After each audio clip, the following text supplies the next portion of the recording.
I now give the floor to the representative of the Russian Federation. Mr. President, first of all, we'd like to express our sincere condolences in connection with the death of Emir Sabah. It's a huge loss, especially given the important role he was playing in the region. I'd like to express our condolences to the government and to the people of Kuwait. We're grateful to Nikolai Mladenov for his briefing. In the current month, we have seen the signature of agreements between the United Arab Emirates, Bahrain, and Israel. At every juncture of work on the Middle East peace process, Russia, as a permanent member of the Security Council and participant of the International Quartet, always believed in the need for a comprehensive solution to the conflict. However, with the understanding that an inherent component of that solution should be a just solution to the Palestinian problem based on an international legal basis endorsed by the United Nations, including its resolutions, the Arab Peace Initiative, and the fundamental principle of the two-state solution. This basis provides for the creation of an independent, sovereign, and territorially contiguous Palestinian state within 1967 borders, with a capital in East Jerusalem, which would live in peace with Israel. At the same time, we once again note that the whole range of issues of final status should be determined through direct negotiations between Palestinians and Israelis. These negotiations must be launched at the first possible opportunity. In the course of the statement at the general debate at the 75th session of the General Assembly on the 25th of September, the President of Palestine, Mahmoud Abbas, commented on this and put forward an initiative which precisely aims to set in motion the mechanism of negotiations to find a solution for the Palestinian question.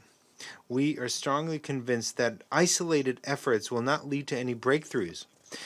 What's essential is to urgently activate collective diplomacy so as not to allow collapse of efforts that have been undertaken by the international community in order to create the conditions for implementing the only viable two-state solution as a result of direct negotiations between Palestinians and Israelis. We call on our partners in the quartet, the UN, EU, the United States, to step up their cooperation with this in mind. We are also ready for dialogue with key regional actors and to involve them in the work of the quartet.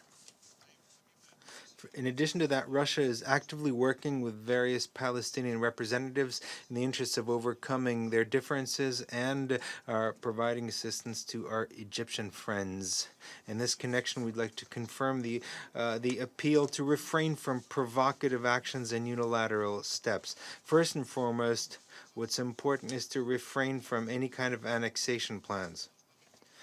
The Israeli settlement activity in the West Bank should be stopped, and the policy of demolition of Palestinian property. It's essential to put an end to violence and to stop any terrorist raids. It's important to refrain from aggressive and provocative rhetoric. What is needed are active international steps to reverse the dire humanitarian situation in Gaza and in the rest of the Palestinian territories, which are experiencing a socio-economic crisis. Palestinians require the help in combating the coronavirus. We will continue assisting UNRWA.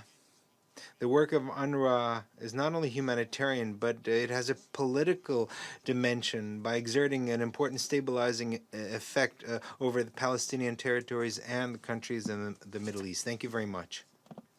I'd like to thank the representative of the Russian Federation for his statement. I now